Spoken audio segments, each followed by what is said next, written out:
Hello, Internet, and welcome once again to the Free-to-Play Cast, brought to you by MMOBomb.com, your home for all things free-to-play related. I'm your host, Mike Byrne, aka magicman, and today, it's early. We're recording early Wednesday morning here. I think, Jason, it's not even noon where you are yet.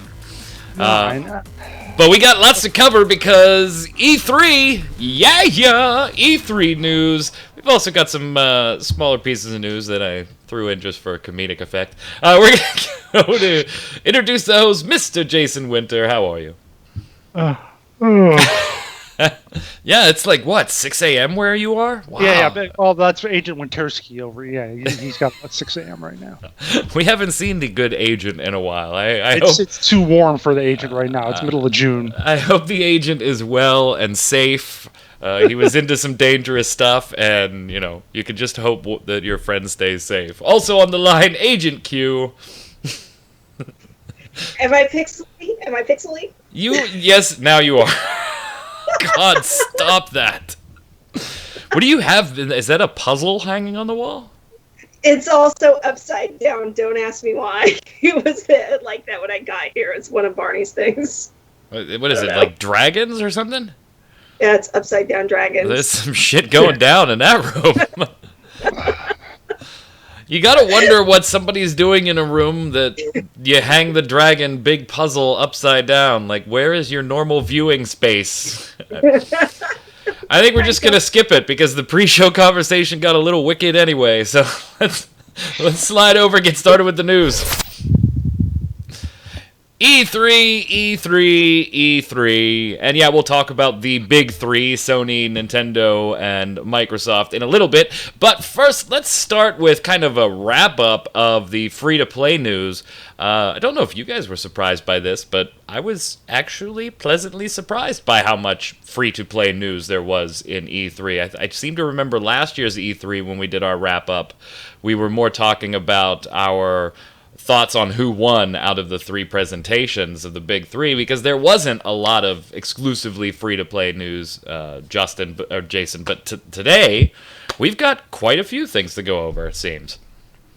Yeah, there were a big number of announcements. We got, 5 or 6 links here we're going to talk about, and, pretty good overall. Yeah, and some good stuff, too. Not, Age of Wushu is getting an expansion because Snail Games was there advertising their hardware. By the way, did the O-Box ever become a thing? Didn't we look that up like a few months ago, just out of curiosity? And yeah, I think we did. I don't even remember what we came up with. I don't even remember. Well, let's get started here. We're going to start with 2 items that are pretty near and dear to Mr. Jason Winter's heart, being in the card game industry in his past. Let's start with what I think, personally, is probably the bigger news, but to me it's the smaller news, personally. Because the second card game we're going to talk about is the one I'm infinitely looking forward to more. But the Elder Scrolls Legends trailer from E3 looked pretty badass. Set up campaign mode, hinted some lore stuff. You've been watching this one for a while, Jason. Wrote a couple articles about it. What coming out of E3 did you like on the card game front here, and what didn't you like? Well, I like that they gave a little bit of the lore of, like you said, and if you do a little of the digging and so on, that sort of thing, you kind of have an idea of when this game is going to be set. It's going to be set it seems like a little before Skyrim, like about a couple decades before, when there was this great war between the High Elves and the Emperor and so on. They showed you a little bit of that, showed you a little bit of some characters talking about it. Didn't show you much in terms of gameplay, which I think is what a lot of people are kind of getting on about, and there are so many people just wanting to see Elder Scrolls 6 and nothing more than that. So I think a lot of people saw the beginning of this trailer and saw some, Elder Scrolls character talking about stuff, and they're like, "Oh my God, is this the big reveal? Is this going to be Elder Scrolls 6?" And they got the card game, and they were like, "Oh my God, that thing hasn't that gone away yet?" They have just gotten blasted left and right, I think, for this thing. Not because necessarily it's going to be a bad game, but it's just not what people want. It's been 5 years since Skyrim. Yeah, we got Fallout, which is kind of in the same, by the same company, has the same kind of feel to it in a lot of ways, but man, it is going to be a hard sell to get this game to go over pretty well, I think. Yeah, and they do have some interesting little tweaks, mechanics, twists on this with 2 lanes where you can play cards on either side, so you can have a little strategy on keeping cards protected a little bit better. Taking damage, you get an extra card once you've hit a certain damage threshold, and hey, if you get lucky, you might be able to play that card instantly, which could really change the course of things in a battle. There's some interesting things going on here, and yes, of course, they did talk about Elder Scrolls, the next iteration, and basically said, yeah, it'll probably come out when your kids are grown up. They're just not in any type of hurry right now to make an announcement on that front. And I can see why. I mean, you got to think that would immediately pull a lot of people away from Elder Scrolls Online as soon as a new version came out. At least for a short-term period. Well, I thought that they were pretty well separated on that. Like basically, Bethesda makes Elder Scrolls. ZeniMax. No. I'm not talking about developmental. I'm talking about player base wise. Oh, I see. Okay. Yeah. Never thought of it from that perspective. Yeah, if you're an Elder Scrolls junkie, I'm gonna leave online for a little bit because the new one just came out. So give me a month or two. Q, are you excited by card games at all? Particularly ones set in an environment that, to my knowledge, you're not a huge fan of. I like card games, so the lore and stuff I really couldn't care about at all. Even playing, Hearthstone, I don't care about the lore. I just care about what the cards do. That's it. So as long as it's a good card game, you're fine. Exactly. As long as the mechanics and everything are good, and it's not pay to win and all of that, then awesome. So every card game is pay to win. It's part of how they're built. Well. So what are your thoughts on Elder Scrolls Legends then, and some of the interesting, maybe quote unquote new mechanics they're testing out here? I actually missed seeing everything on the Elder Scrolls Legends. I saw the Gwent one. Which is the other one, but I actually missed seeing that. I think I was probably editing like a million things during E3. Busy time behind the scenes when the E3 rolls around. All right, so then let's move forward to the one that I know I'm more interested in, and it sounds like maybe Q's with me. Gwent from Witcher 3, woohoo, getting its own standalone free-to-play version, and I really only have one question on this one. What the fuck took so long? This one was just like made for this.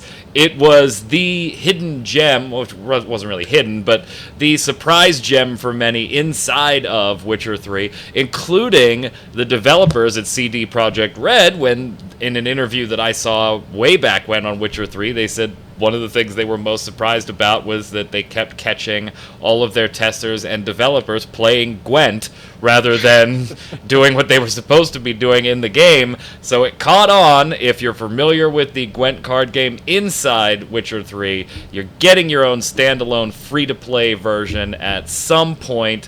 The beta starts in September. This one, however, is only slated currently for PC, Xbox One, and PlayStation 4, Jason, where our previous topic is slated for all the mobile doodads as well. Yeah. And to answer your first question, there actually is a fact question. I was like, why do you need to beta test this? It was already in The Witcher 3. And their answer is, well, the core of the game remains the same. Gwent, the Witcher card game, is much more than the game you played in The Witcher 3 Wild Hunt. This includes in-game assets like card art, card voiceovers, and even skills. And what's even more important, it features a competitive PvP mode we built from scratch. That's why we need to beta test it, and we really appreciate your help in this regard. So there you go. That's why it's taking so long. They have a little bit more to do than that. And I think the funny thing is too, to compare this to the other one. Like, you talk about this, you're like, oh man, I really wanted this. I played Gwent. Everyone loved it. This is what people wanted. They wanted to see a Gwent card game standalone. They didn't really want to see an Elder Scrolls card game.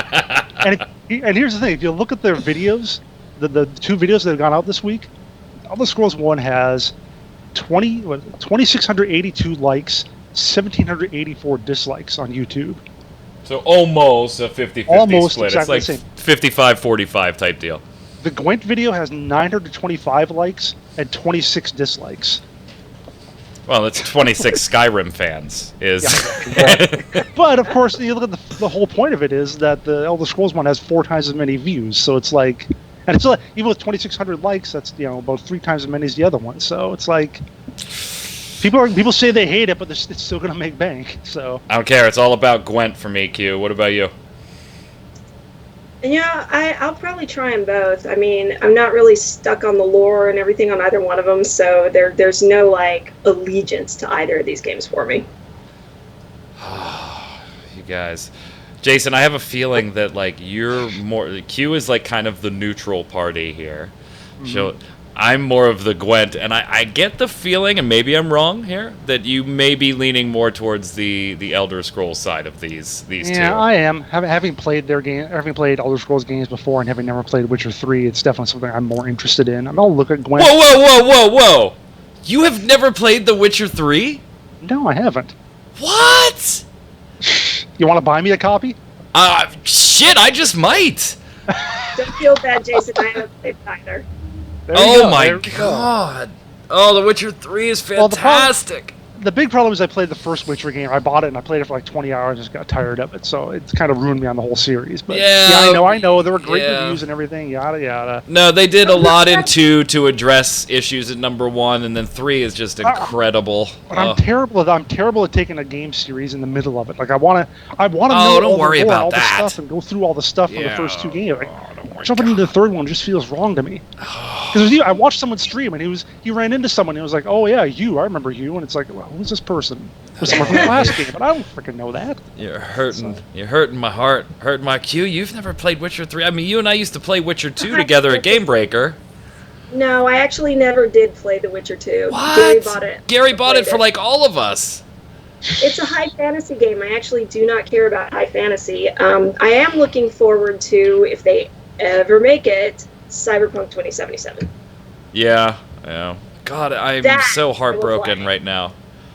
Hold on, how much is Witcher 3 running for on Steam right now? Witcher, W-I-T-C-H-E-R-3, Steam, ba-boom. It's 3106 at Walmart. There's a fun number. Still $50 on Steam. All right, may have to rectify that on the Jason front. I can't believe, Jason, being the Elder Scrolls fan that you are, that you haven't played Witcher 2 or 3. I understand getting a little turned off at some point with 1, but damn.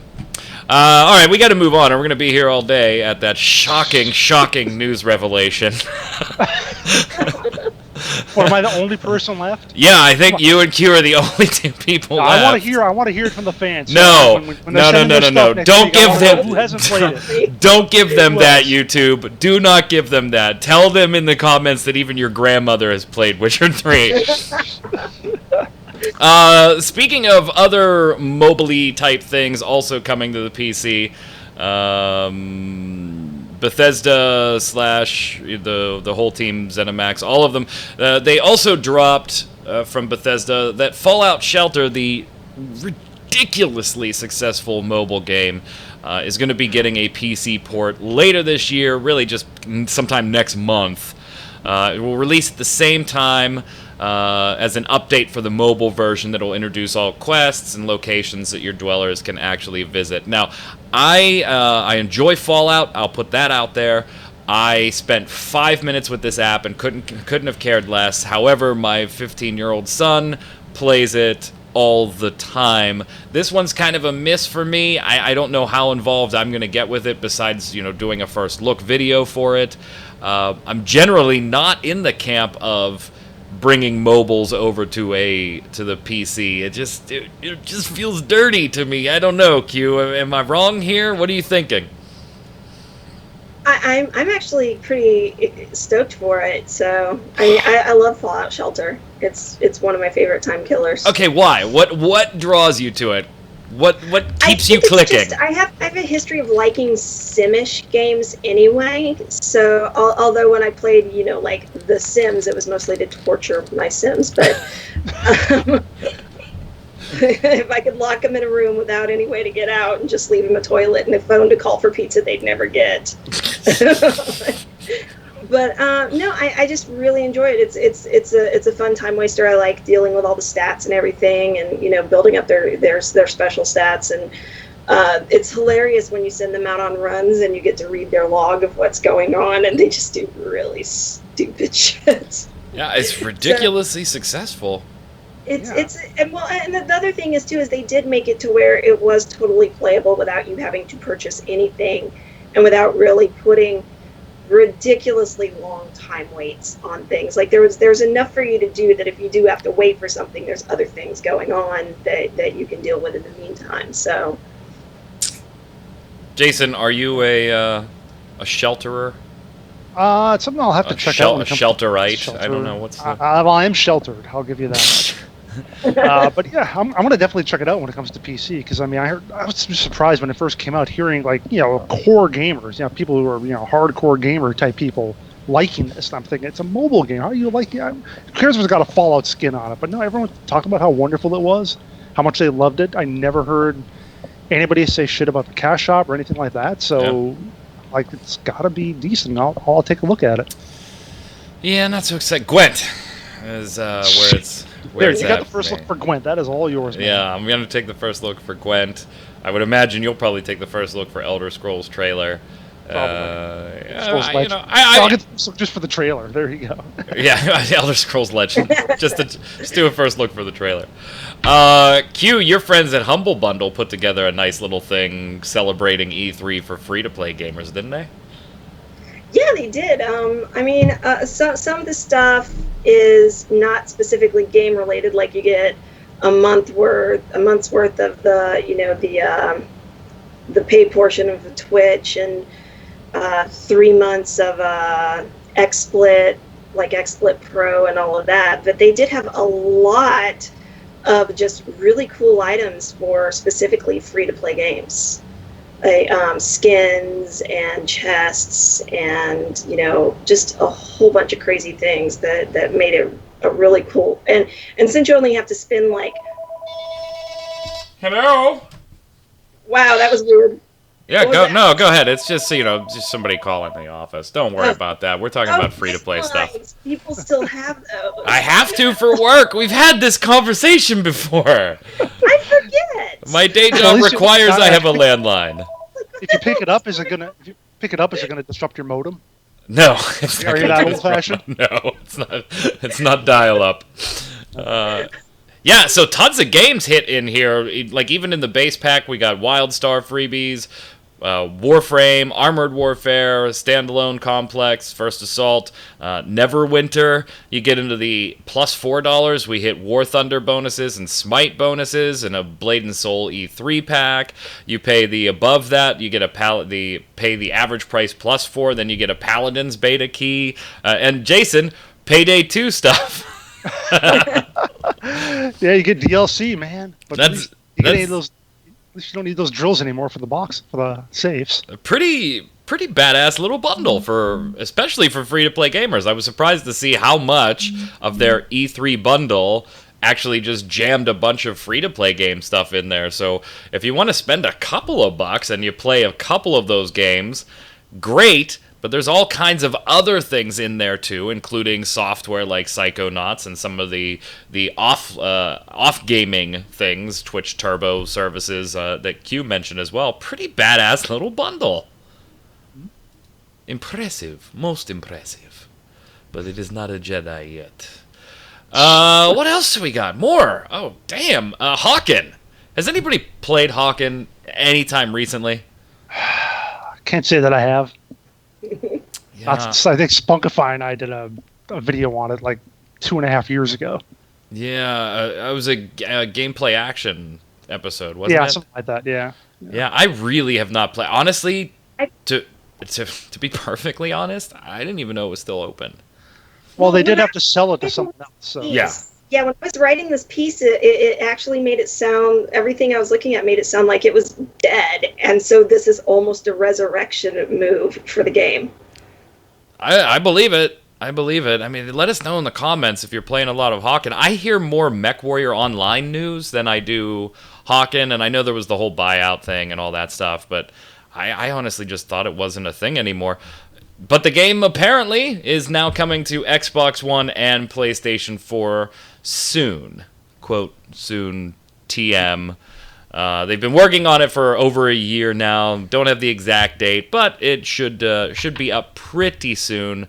A little bit of a surprise for me. Obviously, though, this, of course, means that on the Xbox One side of things, you'll need Xbox Gold, Live Gold, so it won't totally be free.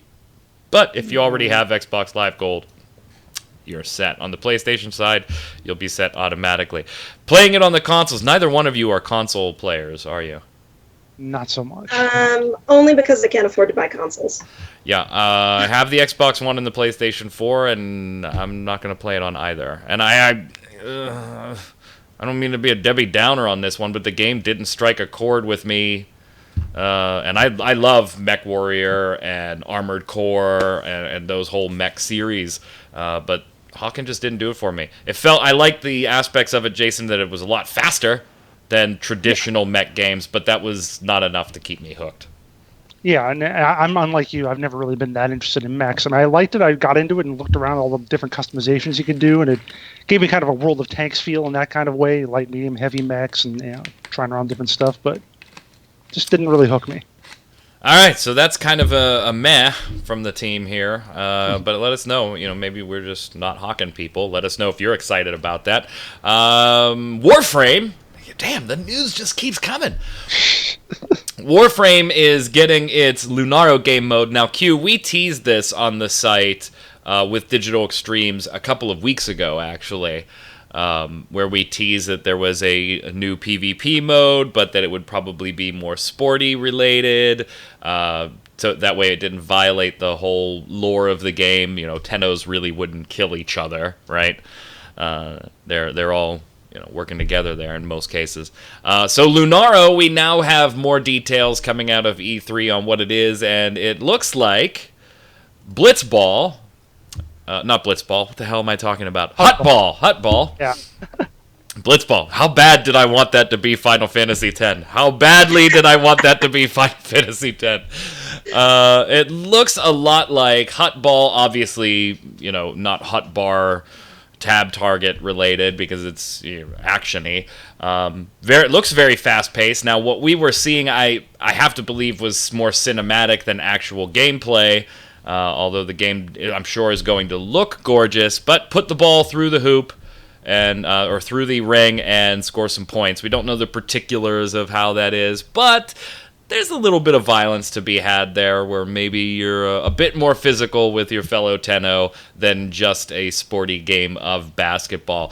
It looked beautiful. I've actually been playing quite a bit of Warframe lately, and one of my son Steven, who's 12, has been playing it quite a bit too. So I'll definitely jump in and check this out, maybe do a video on it when it actually is released.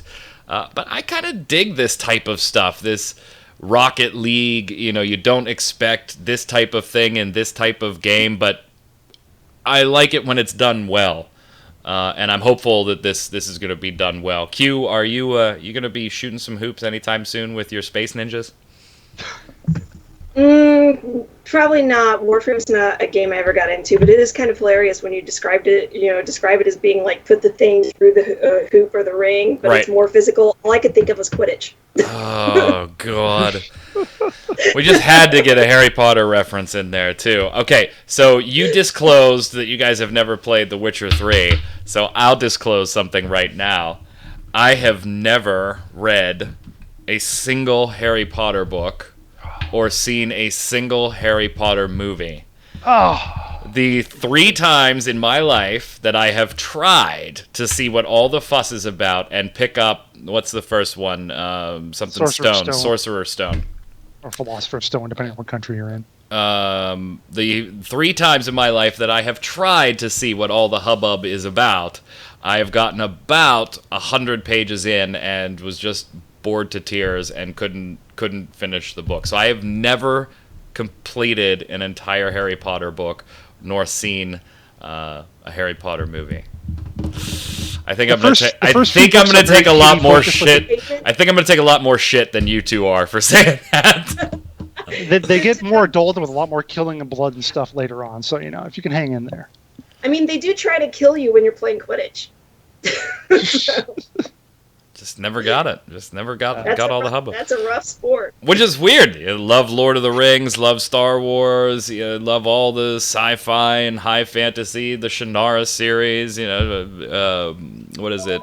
Wheel of Time. Dear God. Who is this? Who is it? Hello?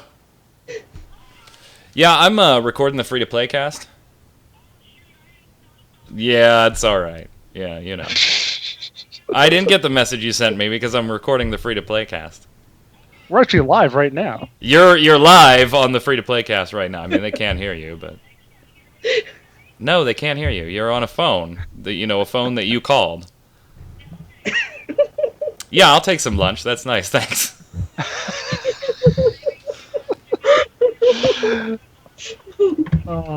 You should have asked her what her opinion was on Warframe. He does? Okay. So, Q, how much Warframe have you Okay. played?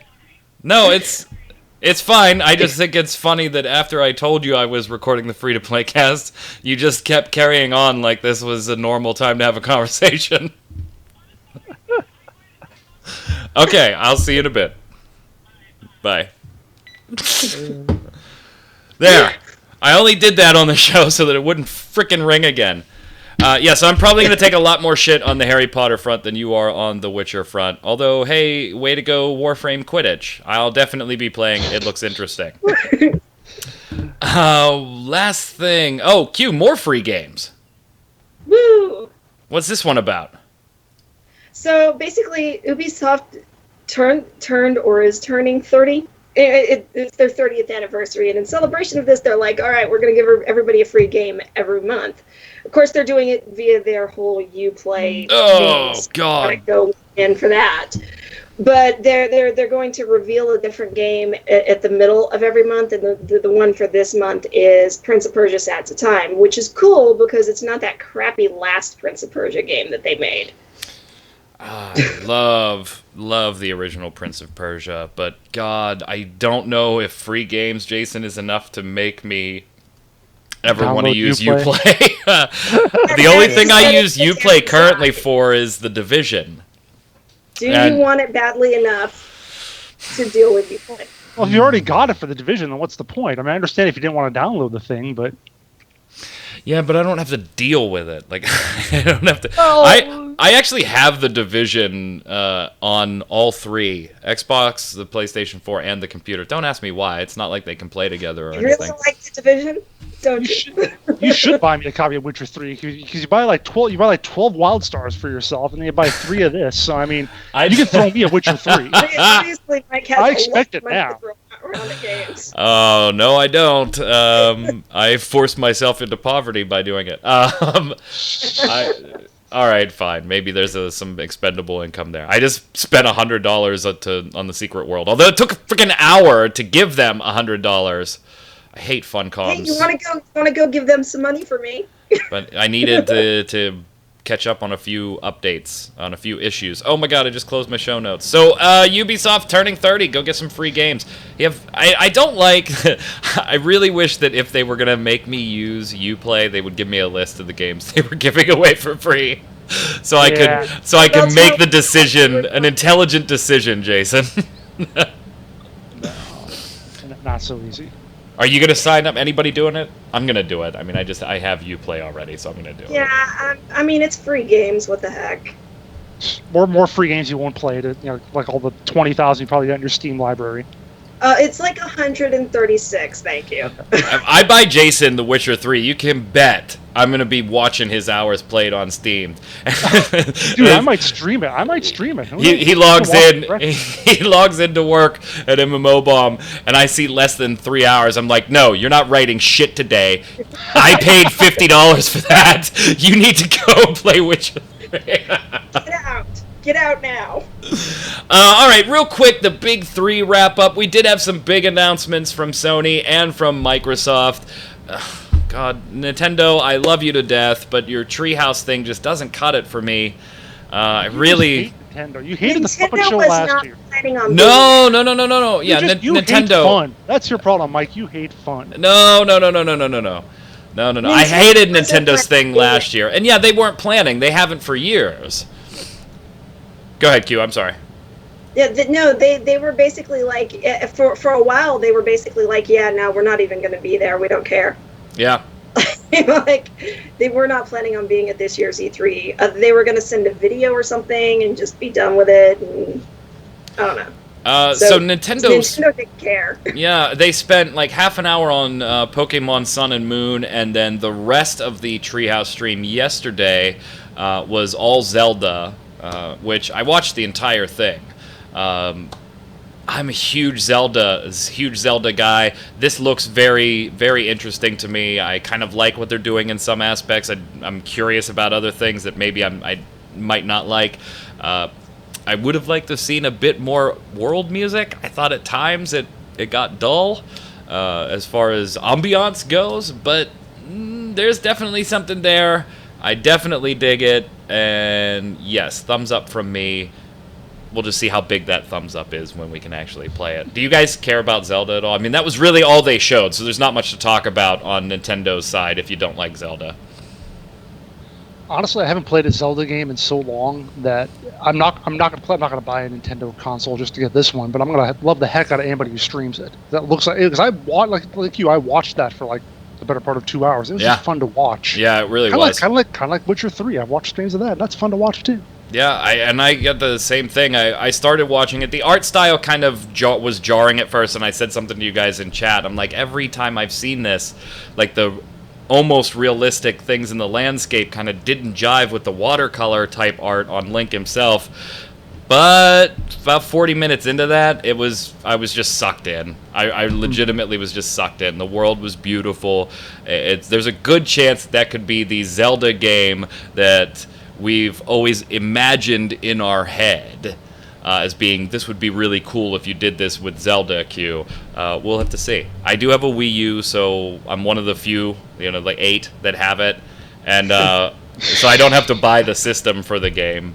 And that, I think, is going to be the tough part, right, Q? The Wii U does not have a high adoption rate.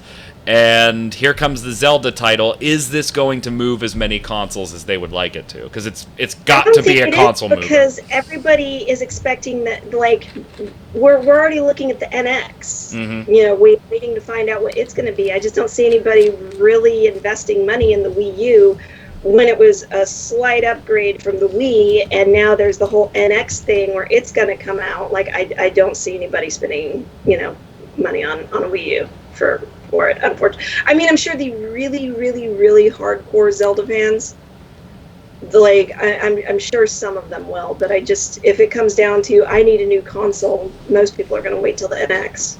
Well, and this game is doing what Twilight Princess did on the Wii and Wii U, or wait, on the GameCube and Wii, right? Am I got my timelines right? Twilight Princess was released on GameCube and on the original Wii. And this is doing the same thing where it's Wii U and NX. So I hope it. Yeah. So then they're probably just gonna. I mean, unless they're being cheap about it, they're just gonna throw the money at the NX if they want a new Nintendo console. All right. So Sony, very quickly, Jason, what did you love from Sony? Well, I didn't watch the Sony presentation, so I basically got everything from that link you put in. But from looking at that, Sony was games. Have some more games. Punch some games down your throat. That's what I heard. Unlike Microsoft, which like has people talking half the time. But yeah, I mean, looking at the trailers we posted, some of the stuff. Horizon Zero Dawn looks great. That Detroit Become Human looked pretty interesting too. That looks interesting. Yeah, I mean, every year I say I'm going to get a PS4 this year or a PS3. Back in the day, I was like, I'm going to get a PS3. Every year I'm going to get a PS4. These games look awesome. I just never get around to it. So it's like, they look neat, but I just don't think I'm going to do anything with them. I took a little bit of a JRPG player. Sony's always been like my go-to. So. Yeah. But I want to say, watching the Final Fantasy 15 stuff, it didn't look like a Final. It looked like they're trying to be an action combat game, and it's like that's not what I want in a Final Fantasy game. I guess maybe I'm just old school and grumpy old man kind of thing that way, but like Kingdom Hearts in the combat than it is like Kingdom Hearts in my I want a menu. I want to pick stuff from a menu. They can move around some. That's fine. What you're saying is you want turn-based. that doesn't necessarily have to be turn-based. It can be a little actiony. I mean, even something along the lines of like Final Fantasy XII was kind of okay on that regards, but and Crash Bandicoot. Crash Bandicoot's coming back. Anybody? That's awesome. Okay, Yeah. fine. I took a little bit of a snooze during the VR portion of it, but Resident Evil 7, awesome. Detroit Become Human, which you mentioned, looks very, very intriguing to me. Horizon Zero Dawn, good grief. And Last Guardian finally got a release date. God of War, whoa. Wow. The God of War reimagined, reboot, whatever you want to call it, looking great. Sony, huge thumbs up from me. I mean, they just shoved games down your throat. You totally forgot Naked Ritus. I did in Hideo Kojima's "fuck you Konami" moment. Oh my god, that was fantastic. I'll look that up, aren't I? What's that? I'm gonna have to look that up, aren't I? Oh, you didn't see that trailer? No. Ooh, I'm gonna have to buy you that trailer too. I get so much stuff. Microsoft. After that aired, everybody was messaging me going, "Did you see Naked Ritus?" Yes. Like, why does everybody assume I want to see Norman Reedus naked? Yeah, but the game looks incredible. It looks like Kojima just continues to be awesome. I don't even know what was going on. Exactly. No clue, and I want to buy it. So confused by this. Microsoft was a bit weird for me on a couple of levels. I mean, they introduced the Xbox One S, so a slimmer, sleeker, more powerful version of the Xbox One. And that's going to be released in a few different models, starting with the limited one and then pricing down from there. And then they also announced Project Scorpio, which is their next foray into consoles. Now,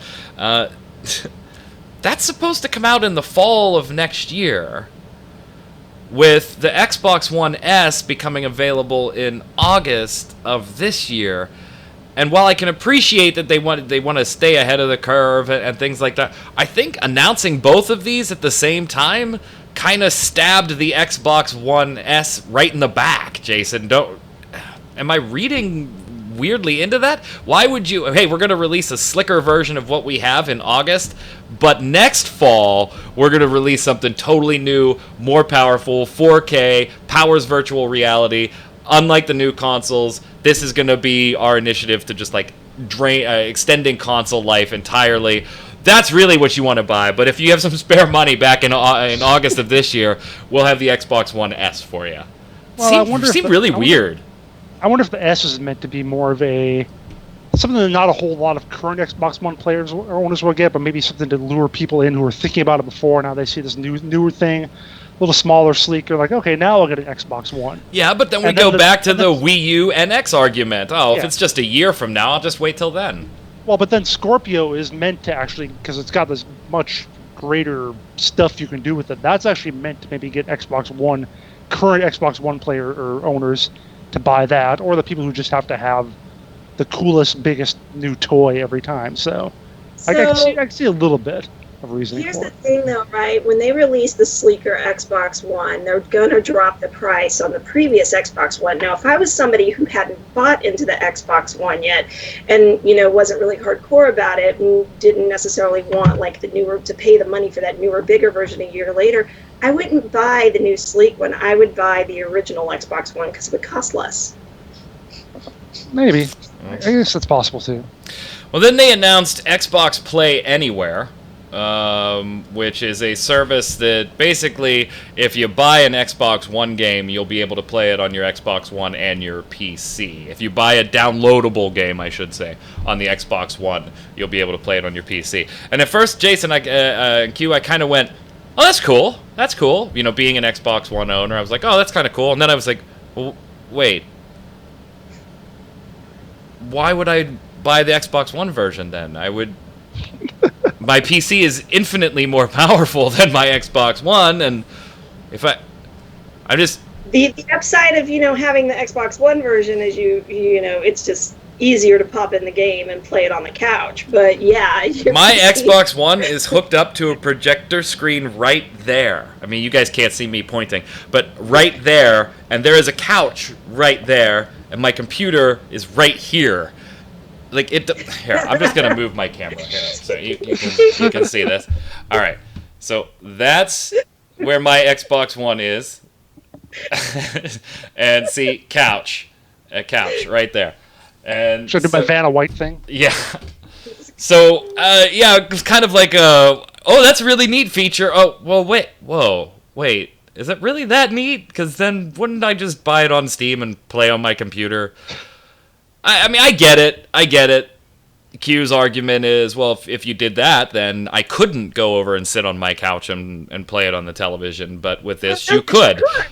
Yeah, I get it. I mean, it's just kind of I think it, like, initially hit me as this brilliant, great thing, and then a few minutes later I was like, oh, well, okay, yeah. It's not as great as they, like, blew my mind in the initial 10 seconds.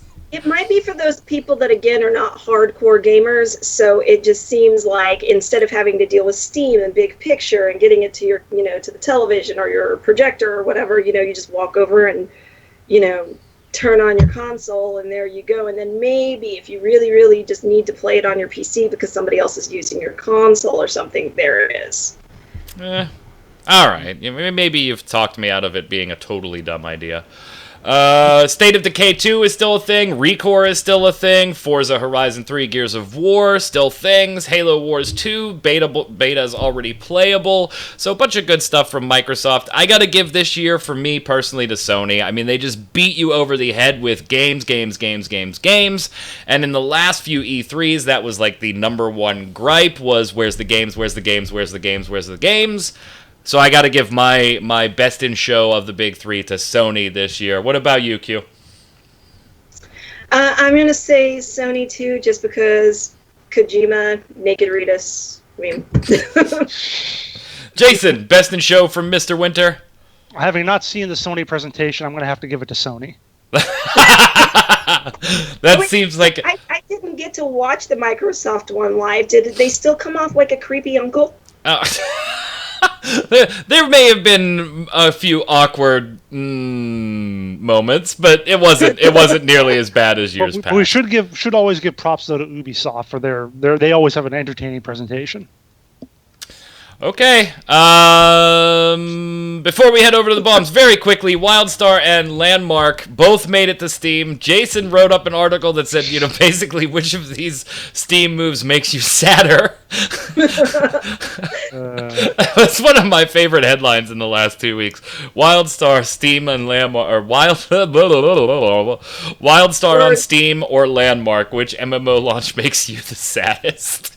And I was logged into my poll site here, and now it says my time. You have 324 votes. I looked at it beforehand. And it was about 2-1 for Landmark being the worst. And the Steam reviews are bearing that out. There's some positivity on the WildStar side, and Landmark is just getting lambasted all over their Steam reviews. Some of that obviously may have to do with the fact that the early adopters with the Founders Packs that really, really love the game weren't able to convert that to Steam, and so, yeah, I get it that there's probably a portion of Landmark's audience that is missing from that Steam review process, but I can't believe that the portion that is missing is anywhere near as big as the portion that is destroying it on Steam right now, not doing well. And honestly, are either of you surprised by this? We expected WildStar to maybe go meh on Steam and enjoy a player influx for a while and see how they carry that into the future. And I think we all kind of expected Landmark to just fade away a bit on Steam. I would still be surprised if either of these games are still around by the start of next year. Really? Are we really expecting that much from Daybreak at any point these days? No. I can agree with you on Landmark. I don't think Landmark's going to be around all that long. I think WildStar has a little hope of getting through this year and into next year. My concern with them is what happens in 2017. They've been calling out for hope for every major thing that happens. Like, oh, we're going free to play. That'll be great. It's the oh, Jesus we're doing this. patch. There's a new patch. It'll be great. It's going to Steam. It'll be great. Everything will be fine. Those last set of numbers just completely turned me off now. Lots and lots and lots and lots of E3 news. So definitely put in the comments below what you thought of E3. And hey, the viewer question at the end of the show might just happen to do with that. We're running a bit late, so let's slide over to the weekly bombs. Mine's an easy one. I'm going to give a meh bomb to the Warcraft movie. I saw it on opening day with the kids and the wife. Wasn't a great movie by any stretch of the imagination, but I also don't think it was anywhere near as bad as most of the reviews would make you believe. Now, I'm not an over-the-top lore junkie when it comes to World of Warcraft. Final Fantasy, yes. Warcraft, I enjoy the lore queue, but you're kidding me. You're kidding me. And if this is... No, okay. It's somebody else.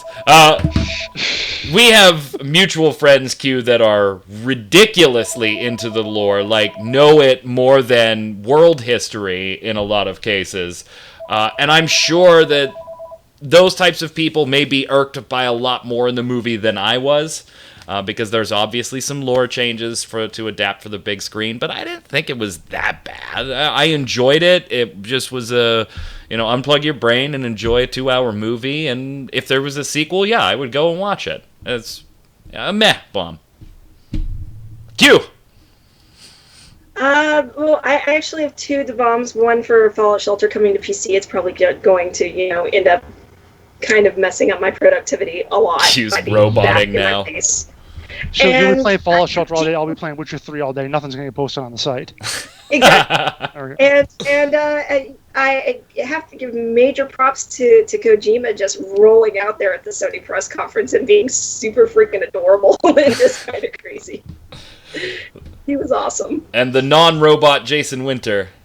I'm going to give a large-scale overall bomb. Just all the games shown off at E3, and you know me, I'm a sunshiny kind of guy. I think positive on everything, right? Well, okay, maybe not so much, but that's what I love about E3 is seeing all the presentations, seeing all the games, and just all the shiny and all even the trailers and the presentations that I know are not in-game footage, but I still watch them and go ooh and ah. Even for the crappy games I know I'm never going to play, it's just fun. It makes me feel like a kid again. So, bomb to E3. From the viewers, and I knew this was coming. I even said it on the show. Last week we had somebody in a comment say, directed at me about MMO players not having skill. Elusive X Treasure says, okay, you guys probably knew this rant was coming from me, so here it is. MMORPGs require no skill, huh? So I guess eye-hand coordination, enhanced reaction time, general awareness of your surroundings, memorization, basic deduction, specific knowledge, and short-term planning aren't skills then. You know what, Miss Elitist? Go play the Secret World and fight the last boss of Polaris, or fight any of the bosses in the new instant adventure in Rift. Better yet, we don't even have to go there. Competently play Defiler or Chloromancer in Rift, or a Leech Healer in the Secret World. Master those things, then you can tell me it requires no skill. Gonna just roll this into a bomb. Bomb for MMOs that do require skill through complex classes and encounters. And I knew that was coming. Go ahead, Q. This is awesome. Sailor Naruto 39, I want to give an A-bomb to the biggest pay-to-win game ever. Life. That's true. That is true. That's true. Go ahead, Jason. All right, Pixelated Donkey says, don't apologize if the game will get better. What they initially put out is a functioning cash shop and a broken game. They have no interest in making an actual game. The only reason an improvement might happen will be purely by accident. Pixelated Donkey talking about my comments saying that I would apologize to the Energy Heroes developers. Energy Heroes, okay. Yeah, if at some point. Nomi says, great show, guys. Keep up the good work. Even though I think I've had my fill of MMOs lately, I still swing by to see what's going on in the MMO world. Well, we certainly appreciate that, Nomi. Thank you kindly. Thank you. Go ahead, Q. /Q, bomb to PSO2, amount in anime costumes. Now I can dress like my favorite anime character as I slay mobs. Current outfit is organization Oh my God, numbers 13 from Kingdom Hearts. Sadly, I can't find any. That's not 13. No, it's not. That's XVIII is 18, but then /Kun defined it as 13. Yeah, So I just skipped right over that. Went to 13. 28. 28? No, 18. that would be 18. However, I think they're talking about 13. Yeah, They just put the V in there on accident. Sadly, I can't find any good-looking. Oh, look, it's fixed. Thanks. to fully make Axel. No, that's actually pretty cool. I do enjoy some good anime costumes. Go ahead, Jason. /Kun, by the way, I offer editing services at a reasonable price. I know AP style, Chicago style, and Roman numerals. So give me a call. Multi-talented. XL Kobayashi says, A-bomb for shitty keybinds. The problem with a huge number of games. You guys just don't notice as much because you have QWERTY keyboards. A lot of games like Blade and Soul have several functions that can't be rebound, or some games like Atlas Reactor don't have keybinds at all. Yeah, not being able to rebind your keys is almost on par with not having invert camera in a game. That's just... How do you not do that in a game in 2016? 4K resolution and no UI scaling. Joshua Knight says, "Da bomb to Final Fantasy 14 3.3 patch. Great storyline, fantastic new dungeons, great content all the way around, and at least we aren't playing hide and seek with Moogles too much. A-bomb for the weeping city of Mach, for defeating Mario Party, for being the new friendship ruiner. I hope they don't nerf it. I hope they leave it exactly the way it is." All right, finishes up on the bombs, Q. Ken Schuler, I still play ESO once in a while, and I like the improvements they've made to the game, but I would love to see another sci-fi MMO like Tabula Rasa come out. Tabula Rasa was a great game until Richard Gere got the money he needed for a space trip and abandoned the game altogether. That was a really crappy thing to do to all the players that liked the game. Have you heard about any developers making another sci-fi MMO similar to Tabula Rasa? Not similar to Tabula Rasa, but some of the sci-fi MMOs that are out on the horizon. You have The Last Frontier, which we just posted a giveaway for, or going to post a giveaway for today, for alpha access. There's a few out there that might be worth checking out. Nothing quite along the lines of Tabula Rasa that I'm aware of. Either of you? They've just never been that big a deal. I mean, wasn't Earthrise kind of similar to that? Yeah. They just don't catch on. Question of the week last week: what payment model should Revelation Online have when it comes to the West? Jeb says, you know what? If it does go buy to play, I think I'll just buy it anyways. From what I've seen of the game, it looks so sweet. And there's a lot of people that, I think all of us on the show last week said, even if it went buy to play, we'd probably buy it just to check it out. Go ahead, Q. Senzaku Thiessen, BDO lost like 30% of their possible gaming population by going via to play. I was looking forward to BDO so much and played on the Korean servers only for it to go via to play. I mean, their cash shop skins cost just as much as the game, so it's extremely disappointing. I would have bought the skins, but I'll just pretend the game never came out. Same for me and my friends that were looking forward to the game. I just hope Revelation doesn't do this, also since I played this game a ton as well. Go ahead, Jason. All right, Alpha Dragon says, if Revelation isn't pure action combat, I'm not going to play it. I don't care about the buy-to-play, free-to-play, pay-to-play, cash shop, publisher, RP elements, open world, or whatever else you can think of that might draw people in. Combat is all I care about, and I only want true action combat and nothing less. So thanks, but no thanks. Well, it does have that as an option. I mean, yeah, and I was going to say, well, it's not true yeah. action combat because there's multiple options as far as whether you are... using the action combat or the traditional, so true, I guess, would be only action combat. Then this does not meet that. It just means no soft targeting that you have to do. I don't know. Fat Kid with Fudge says, hope they don't do buy to play. Rather have free to play with the old founders like they did with Sky. If they go for buy to play, I personally won't be falling for it. Go ahead, Q. A lot of mixed opinions here. Quote 25, same. If they go buy to play, I'll probably just play the Chinese server since I can understand Chinese. Kind of the same way I felt about BDO when they announced it was buy to play. It felt like the company wanted a cash grab in the Western market. Jason! Glorious Most says, buy to play with mostly cosmetic cash shop like Path of Exile, which isn't buy to play, but okay, maybe there's a cash shop. Yeah, I think they just shop. Would be my ideal. Tend to encounter less bots with buy to play, and I don't mind dropping a little cash on a game if it looks good. Buy to play awesome with less incentive on the devs to be super greedy and pay to win with the cash shop. Maybe. Sky Shadow says it's going to be free to play, and it's, in my opinion, going to be sustained by the players that throw money just because they can, or end up like Dragon's Prophet. Question of the week for this week: what was your favorite announcement / reveal of E3 2016, and why? Put it in the comments below. While you're there, don't forget your weekly bombs. Da bomb for something good, A bomb for something bad. Jason, where can everybody find you until next week? Find me on the Twitters at Winter Informal, and I am streaming more these days, twitch.tv/JasonWinter. Come check it out. And you, Q. Always on the Twitters at Quitland. Easy enough. I'm Mike Byrne, aka Magic Man. You can follow me on Twitter at MagicMan1, MAGICKMANN1. Or, of course, come on over to MMOBomb.com. Check out all the articles, videos, giveaways that we've got posted there. And until next time, as always, stay safe. We'll see you on the servers.